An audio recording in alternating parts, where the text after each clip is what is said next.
So the other day I literally went through and I pretty much just compared my iPhone 11 to my iPhone 15, which I normally do. I do these types of comparisons all of the time. So this one was basically no different. But the interesting thing that just happened was that my iPhone 11 compared so well against the iPhone 15 that it really kind of shocked me. Now, what do I mean by this? Well, basically my iPhone 11, the 2019 kind of mid-tier phone, it wasn't a budget phone, it was like a mid-tier device, held up so well against my iPhone 15 that I was kind of shocked a little bit. In a way, I already went into the comparison probably thinking that I would just suggest the iPhone 15 to a majority of iPhone 11 owners to kind of upgrade. But the main way the iPhone 11 kind of shocked me was in the performance sector. Now, the iPhone 15 is the latest, 2023, kind of like flagship phone. I mean, to be honest, this is not even a mid-tier phone anymore. It's kind of more of like a flagship if you think about it. And with the iPhone 15, this thing has the latest chipset It has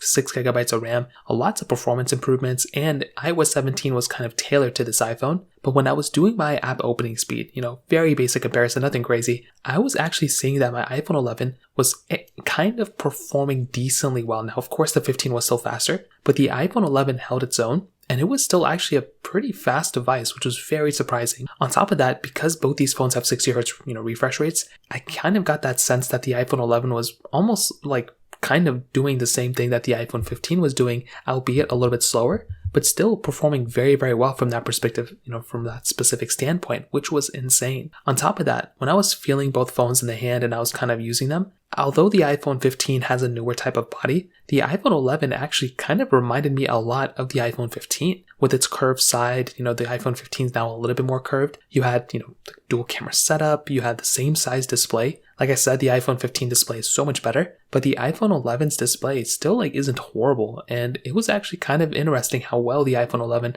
was holding up against the iPhone 15. Now, where does this take us right now? Clearly, I probably would not recommend people to go from an iPhone 15 to an iPhone 11, but I still kind of think that if you have an iPhone 11, you could probably still hold off for another year if you want to wait for the iPhone 16s. Or what I would also recommend doing is look at the other options you have in the used market. You have phones like the iPhone 14 Pro, you have phones like the iPhone 13 Pro, the iPhone 13s. You can upgrade to one of those devices, still, get a really good upgrade, and still save some money rather than going up to the iPhone 15s as of this point. So that's kind of how I see it. Regardless, the 15s are great, but I love the iPhone 11 still. It's an insane iPhone. If you have any other thoughts or questions, let me know in the comment section below. Hit the like button, that would mean so much, but definitely hit that subscribe button. More importantly than everything else, I love every single one of you guys. Hopefully I'll catch you guys in the next video. Peace out till then.